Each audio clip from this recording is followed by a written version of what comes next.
Hello, my friends. Welcome back to another episode of Rant World with me, Notorious BLT. Oh, so got some bad news today.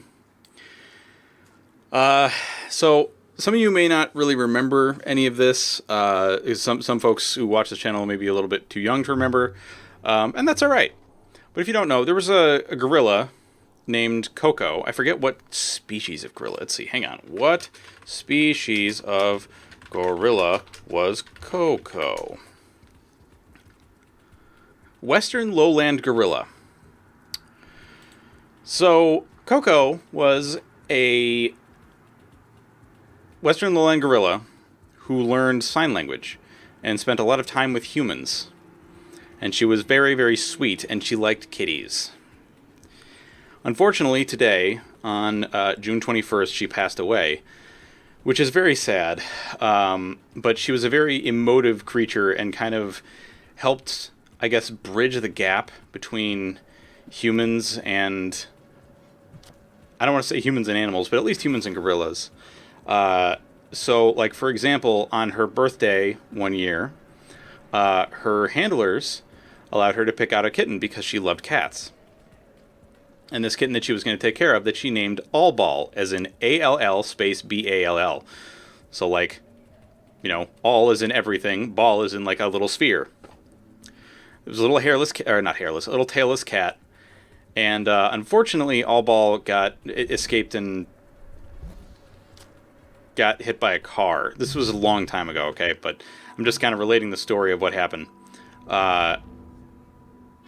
And so Coco started signing the words for bad and sad over and over again. It was very touching, but very, very sad. Anyway, so she passed today, and at least I think it was today. I thought it was yesterday, but I believe it was today. And it's very, very sad. Oh, but it made me start thinking, because obviously I saw this and I was like, holy shit, I just want to go home and, like, cuddle with my cat forever. Oh my god, my cat, I felt so bad for her this morning. I got up to get ready for work, and she had apparently had a very bad night. Which meant that I had a very messy morning. There were several accidents that were just not good, and she was very, very tired. Although she's doing much better now, and I think the cause of it all was that she ate a bug. These things called house centipedes, not regular centipedes, as in not the ones that are bitey and hurty. They are, how can I put it? While they eat other arthropods, they do not have the painful venomous bite that the little red, like, garden centipedes have, or the much larger versions of them have, like the Amazonian centipedes, or like the ones that you find in Central American countries. Those are oh so much worse. But the reason I think she ate one is because there was a little bit of cat barf. Actually, there was a bunch of cat barf. And in there was the chitinous husk of one of these house centipedes. It's very gross. And I'm sorry if that makes you feel disgusting. I know it made me feel disgusting this morning.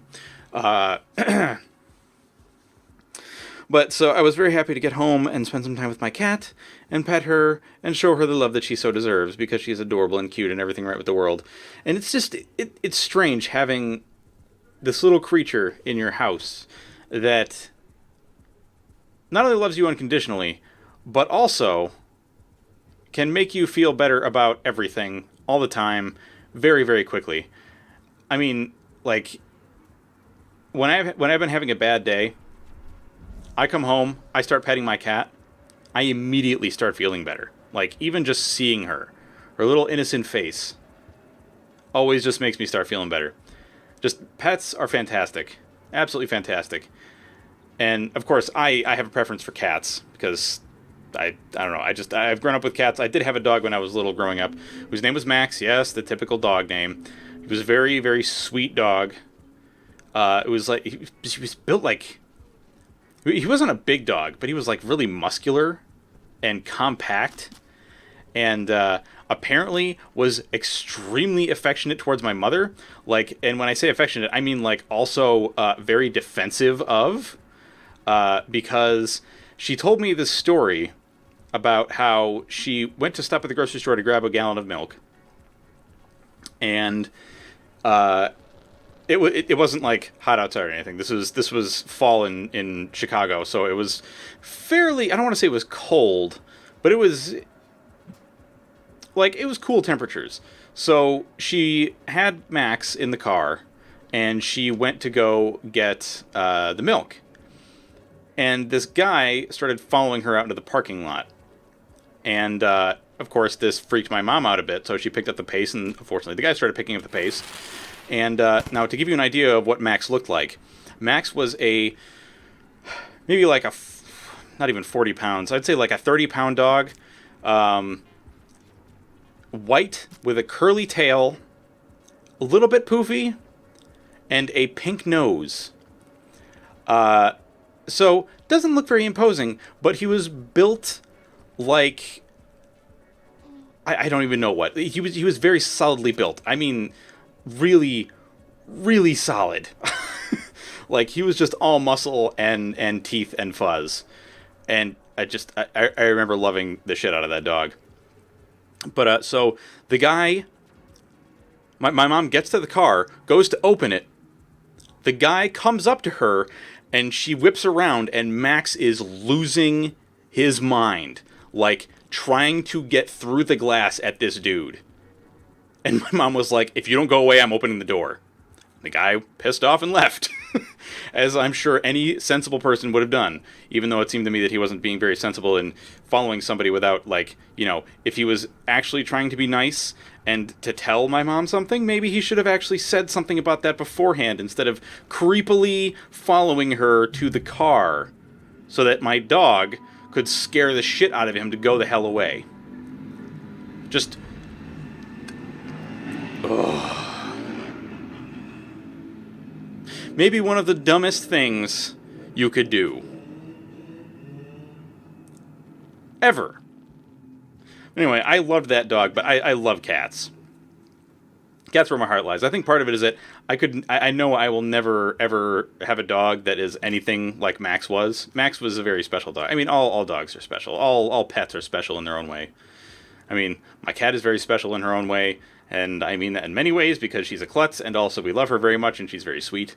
But, yeah. Man, pets are some of the greatest things. Although, I do want to say, please, for the love of God, avoid exotic pets.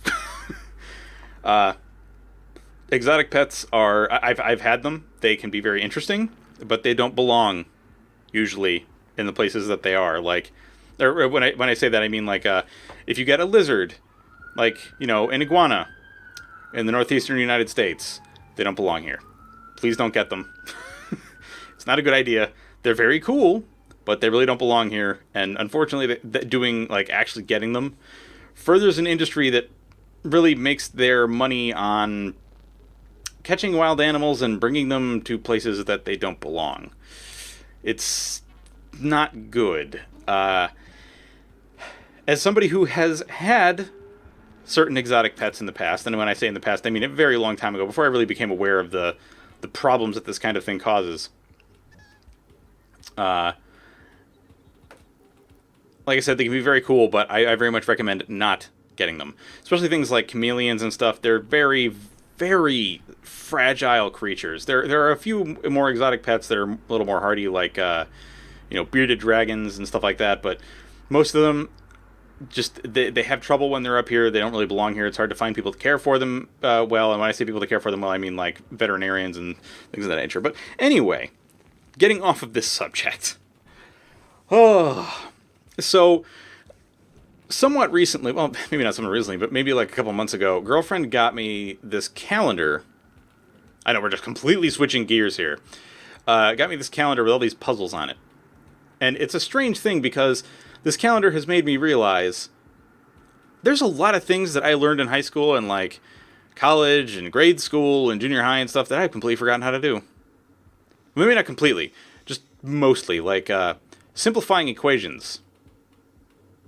I realize that I have mostly forgotten how to simplify equations. So I've had to refresh my memory on it, because this puzzle thing actually has some puzzles where you have to do that. It's very strange to me. And it got me thinking, you know, I hear a lot of kids, like, or I should say younger folks, who are in, like junior high, high school, grade school, whatever, or primary school, elementary, whatever you want to call it, saying, why do I have to learn X, Y, Z? Why do I have to learn math? I don't like math. What am I ever going to use this math stuff for? Well, you may not use it all the time, and some of the more complicated stuff you may not ever really end up using. But one of the things, or one of the reasons that you should know it, and I know a lot of older parent-type people are going to tell you this, but just please, for the love of God, just trust me, because I felt the same way about things like English, because I hated English class. Hated it with a fiery passion. I think part of it is because I didn't have very many good teachers in English. One in particular, I may talk about at some point later, but she was just a horrible garbage teacher. Not a good teacher at all.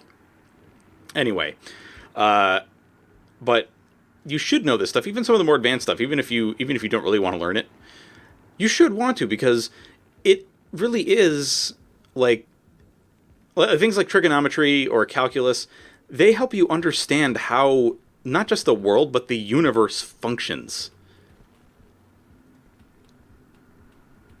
Why do I say that? Well, calculus is one of the things that's used by astrophysicists. I believe trigonometry. I don't remember if trigonometry is. Actually, you know what? Trigonometry almost certainly is. Yeah, trigonometry is almost certainly used by astrophysicists. So people like, if you're younger, you probably know who Neil deGrasse Tyson is. That dude uses calculus like every day. I am willing to bet. Or at least needs to understand calculus every day when he's getting information about new things that are happening in space. And you may think like, oh, well, why do I care about what happens in space? Dude, things that happen in space affect what is going on this planet. It affects where you live.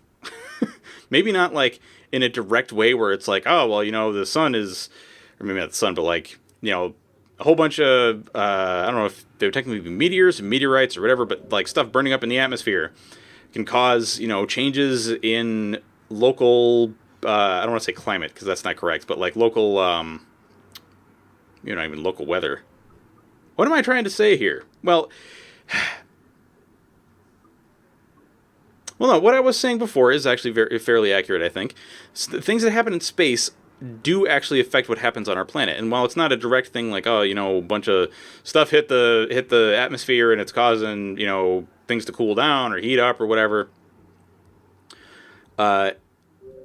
it does affect us in different ways. For example, and this is simultaneously one of my favorite and most hated and irritating things. A lot of you younger folks have probably seen the Bill O'Reilly meme of, you can't explain that. Well, the progenitor of that, and what that word means is the genesis or the creation of that was because at one point this guy Bill O'Reilly, who was on on the Fox News channel, if you can really call it that. Although they do have a news division that is apparently fairly good. It's just that most of its opinion and opinion pieces are just kind of trash when they're trying to be news. No matter who it is that's talking about. But anyway, Bill O'Reilly famously said at one point, the tides go in, the tides go out, you can't explain that. And he was saying this in kind of an anti-science way, like that you can't explain it because only God and religion can explain it. And, well, Bill, I'm sorry to tell you that's not the case. In fact, quite the opposite. Science has explained this many times. I'm not a scientist. I'm not going to try to explain it, but basically it has to do with the moon, which causes the tides to come in and out because of gravity. That is my basic understanding of it. If you want to know more, I'm sure that you can look up many people talking about this stuff in much more detail. But so basically what I'm saying is don't be a Bill O'Reilly, be a Neil deGrasse Tyson. Be a person that tries to understand the world around you. Because when you understand the world around you and when you try to understand the things that cause changes in the environment around you, It makes life so much better and so much easier. Also, knowing some of these things in school, and this is probably like the worst reason that I've heard people give for wanting to know stuff in or from school, is having good conversation pieces with other people. And when I first was heard that being said, so you can have good conversation with other people, I was like, man, that's a really bad reason to know this really complicated stuff. But it turns out it's a totally valid reason. It is a totally valid reason. I say that as somebody who has held many conversations about astrophysics and just like the coolness that is our universe and space and like the stuff that scientists are constantly learning, and like dark matter and dark energy and gravitational lensing, which is this really, really cool phenomenon that the best way I can explain it is if you look at say you've got a planet that's really, really massive. And when I say massive, that means mass in science is like the amount of stuff that's in something. So something can be very large but not massive, like how can we put it? Like a Macy's Day Parade balloon. Okay, so it's fairly large, but it's not actually that like dense with stuff. But then you have things like lead, which is a very, very massive element. It has a lot of matter in it. It's very heavy for its size. So basically, like the heavier something is, even in smaller quantities, the more massive it is, I guess is how I'd put it. Even though that's not exactly accurate, because weight and mass are very different. Not that I'm trying to give like a science lesson or anything, but man, I love physics. Physics and science is just so cool, and part of my fascination with it is that I don't understand all of it as well as I could, and that motivates me to try to want to learn more. Like, actually, physical science was one of my favorite subjects in college. Even though it was just something I had to take as an elective, it was super cool. Where the hell was I going with this? Oh, yes, the gravitational lensing. All right, so say you've got this big, massive object. Okay, this big, massive planet. Well, and then say you have a star very far behind that object. Even if your line of sight to that star was completely blocked by that planet, you could still see the star due to gravitational lensing. And the reason being is that gravity can not manipulate light, but it can bend light like a fishbowl or like a lens of glasses. If you have like a semi-spherical piece of glass in water, or like actually, here's a really good example. If you have a glass of a drink like water, a soda, whatever, and you take your straw and you stick it in, and it looks like the straw is like cut off and then shifts once it hits the water. That is not gravitational lensing, but it is. Actually, I don't know what the heck that phenomenon is called because I'm not a physicist and I don't know all these things. If you want to know accounting stuff, I can tell you that most likely, but not this stuff. Anyway, but it's kind of similar to that. It's just knowing stuff about the world and how it works and different not factions, but different things about it is very, very helpful in day-to-day life. And maybe not all the time in day-to-day life, but certainly when you're talking to people or trying to figure things out. I can't even tell you how many times just little bits and pieces that I've learned here and there have been extraordinarily helpful to me. Or when I was on vacation with Rig and Lucky and girlfriend, we started talking about physics stuff, and it was interesting because, this is a weird crossover for me, but I've been playing this game BattleTech, which is originally was a tabletop game, a tabletop miniature game, and is now a turn-based tactical game with giant fighty robots. In this game, there are different environments. And one of the mechanics in the game is battle mech heat. The more you fire weapons, the more heat your mech builds up. And if you overheat, there's a chance that you'll end up causing damage to your battle mech, and you might shut down. And in one of the environments, which is vacuum, so space, basically, the efficiency of your heat depletion, or how easily you get rid of heat, is lowered by a significant quantity. And at first I thought, that's strange. Space is actually extraordinarily cold. It's one of the only places that you can actually reach absolute zero. But then I thought about it some more and figured, wait, that's not how that works. Just because it's extraordinarily cold because of the absence of heat doesn't mean that heat will dissipate easily. In fact, the exact opposite. Not because of the cold, but because there's nothing for the heat to dissipate into. There's no air, there's no medium for that heat to go into. And in that sense, it makes a lot of sense. I don't know if I'm going... I doubt I'm going, like, too smarty pants for anybody here, but... Because y'all are very smart people. At least as far as I can tell, and as far as I'm concerned. Y'all are very smart people. But yeah, man, like... So I guess maybe I'm not giving the best example in terms of... like using math. But here are some good examples for why you should at least know some math and be able to figure some things out. And I'm sure that your teachers or whatever are going to give you examples that are similar to this. But let's take a sports example, which is probably going to be terrible because I don't really know anything about sports. Actually, let's not take a sports example because I don't know anything about sports. So, if you are making a recipe of some kind and you want to figure out, like how much of something you need, but you want to make a certain extra amount of that recipe, you're going to need some math.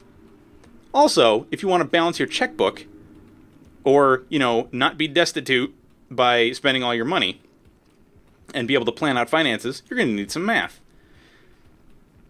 And I know this is super boring and, like, you probably don't want to hear me talk about it, but it's very, very important. I can't even tell you how important it is, but here are some simple things for when you guys get older, or if you're if you're of the age where this kind of thing would be, something that you're concerned about. Here are some tips that I can give you for making a budget. Go over all the things that you normally spend money on every month. And then ever so slightly increase those amounts. That's called being fiscally conservative. Sort of. And when I say ever so slightly increase those amounts, I mean like maybe by about 5 or 10%. And if you want to know an easy way to do 10%, you take the number, take the decimal point, and move it over to the left one. That's how much you're increasing it by. So if you have something that costs $10 normally, that's a 1 and a 0. Decimal point is right after the 0. You take that and you move it to the left one place. So you have 1.0, which is 1. So now that $10 expense became an 11. All right. The reason you're doing that is to say, all right, I am budgeting for slightly more of an expense than I normally would have, just in case. And you do that with all the stuff that you have as a normal expense for the month. And when I say an expense, just like stuff that you got to spend money on, like if you got a car insurance, or rent for your apartment, or money towards your mortgage, etc. And then you take how much money you're making every month, and you compare those two figures. So if you're making like $500 a month, which hopefully you're making more, hopefully you're making a lot more, and your expenses are like $300 a month, so you got $200 left to play with. Don't immediately spend that money. And I'll tell you why. The reason you don't want to immediately spend that money, and this is a trap that I've seen friends fall into, that I have tried to help get through it, and some of them have listened, and it's been very well. Actually, I shouldn't say some of them have listened. Some of them have requested help with this. Like one of my friends, Blue, she was nervous about her and her husband buying a house, and she wanted to make sure that they were budgeting correctly. So I went over and I helped her, and she was just nervous that she wasn't doing budgeting correctly, and I think part of it is that there's this stigma that like, man, budgeting's hard because like executives get paid to do this stuff, and like accountants and stuff. Budgeting is not hard, my dudes. It is not hard. It is very easy. You just figure out exactly how much you're going to spend every month on normal, every month stuff, and then You subtract out, or you compare that to your monthly income, and that's it. But the reason you don't want to spend all the stuff that you have left is because if you do, you're going to run into this problem where eventually you're not going to be able to retire. What is retirement? Retirement is, I don't feel like working anymore, or I don't want to work anymore because I've been working my entire freaking life, and I'd like to just have some fun. Well, and have some fun without employers getting in the way is the important part. Because you can have, you could say like, oh, well, I want to have fun when I'm, still working. And you can. That's why you have a fun budget. And a fun budget is just like you say, all right, I'm going to have this much money every month because, to play around with, just to do like fun stuff. And that's fine. That I mean, girlfriend and I do that. A lot of our friends do that. All right, so here's the deal. The next part of this track, I wasn't very satisfied with the commentary that I had, so we're going to talk about something different. Well, maybe something somewhat related, but a little bit different. And the audio along with this video may be a little off sync. The audio might cut out a little short. The video might go a little long with the black screen. I don't know. We'll see. So we were talking about budgeting. Let's ditch that shit. It's boring. Let's talk about something fun. So I learned a new word recently that sounded very strange to me. And that word was truculent. Which sounds like a very succulent truck. Which it is not. Truculent, Truculent, is actually a word that means like eager to argue. Or not like quick to anger, but just like quick to get into like a verbal scuff with somebody, I guess. This is one of these things that I think I'd like to do more of, like learning more new words. Because a lot of times I hear these very erudite people talking, and I'm like, holy shit. These people are so much more succinct in how they speak. And of course, using very big words was very impressive. Which, I mean, there's some big words that I use, but most of the time it's accounting speak, and nobody's really interested in that stuff. Accounting is such a weird profession. It's like, there are funny people that are accountants. There's not a lot of them, but there are some. And usually their humor is very much understandable by other accountants and not really a lot of other people. It's very strange. Although I did have one professor in college who was an accountant. He was my quantitative methods teacher. Quantitative methods basically is just it's a fancy way of saying, well, okay, so you've got quantitative and qualitative. Qualitative is like it's a matter of taste, okay? It's subjective.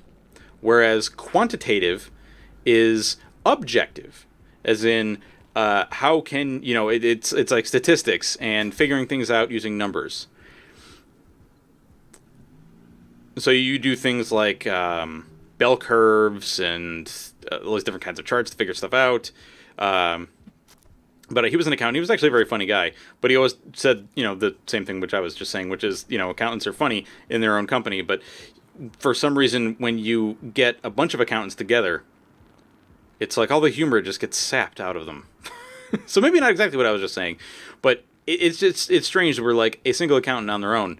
It's fine. But then when you get a bunch of them together, it's like there's just this draw to talk about very boring things that nobody else wants to talk about, but they find fascinating. It's a very strange profession. I don't know if there's other professions like that. I'm sure there are. But, I mean, like, what about people that, like, defuse bombs for a living? I'm sure when they talk shop, people are very interested to hear what they say because it's like, holy crap, dude, you put your life on the line pretty much every day for a living. Thank you, by the way. But it's such a strange thing. Even bomb defusing. Like, the fact that we actually need people to do that. When long ago, that wasn't necessary whatsoever. Not to say that things were better long ago, because they were not. I hate it when people say, oh, back in the good old days. Which good old days were those? Were those the ones where when you got a cut on your finger, you could die from the infection that might occur? Or what about, 60 years ago, when doctors thought that eating lots of red meat was good, so the life expectancy went down? You know, like stuff like that. And when I say, you know, eating lots of red meat was good for you and life expectancy went down, it's because, you know, your cholesterol goes through the freaking roof and then you die of a heart attack. That was mostly affecting men, if I recall correctly. Uh, but that saying just bothers me. The good old days. There really weren't any, man. I mean, things have just basically only gotten better as time has progressed. Although I did hear this ridiculous argument on this YouTube channel that I'm not even going to mention the name of because it's basically, as far as I can tell, they just spread garbage. They were talking about, they were trying to equate the usage of coal for power with clean water. And I don't mean that they were saying that the more coal that gets used, the dirtier the water. They were saying the exact opposite. They were saying the more coal that gets used for power, the cleaner the water has gotten. But that kind of goes into the last episode where I was talking about like stats or statistics, etc. That's garbage. You could just as well say, because there's this saying or phrase in statistics and just about everything else. Correlation does not mean causation. What that means is exactly this. These people are looking at a graph that says, up until a certain point, the increase of coal use for power coincided with an increase in the cleanliness of water that was consumed by humans.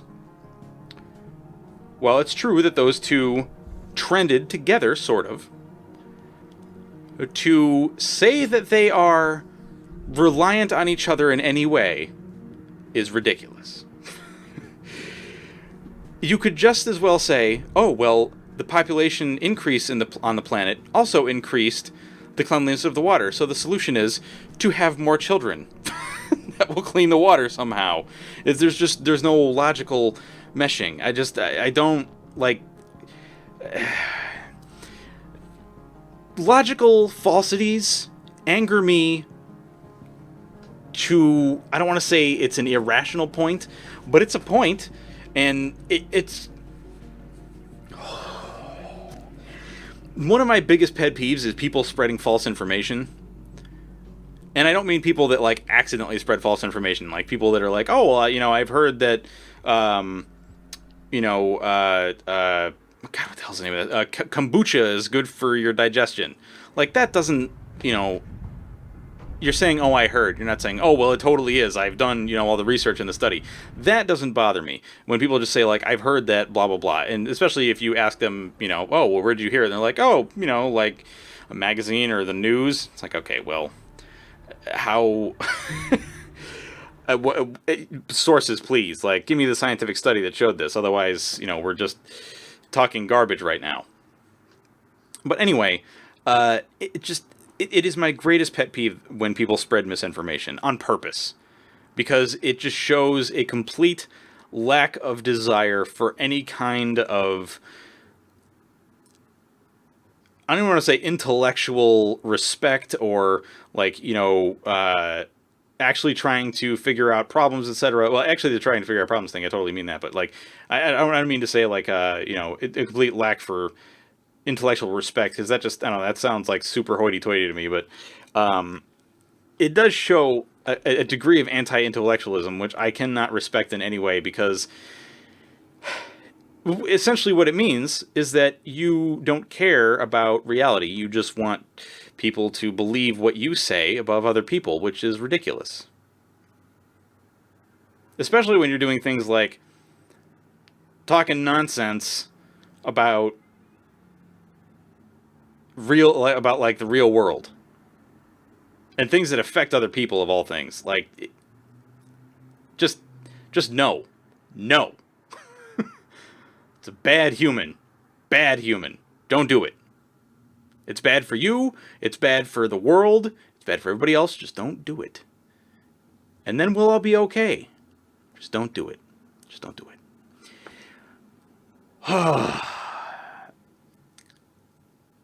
So,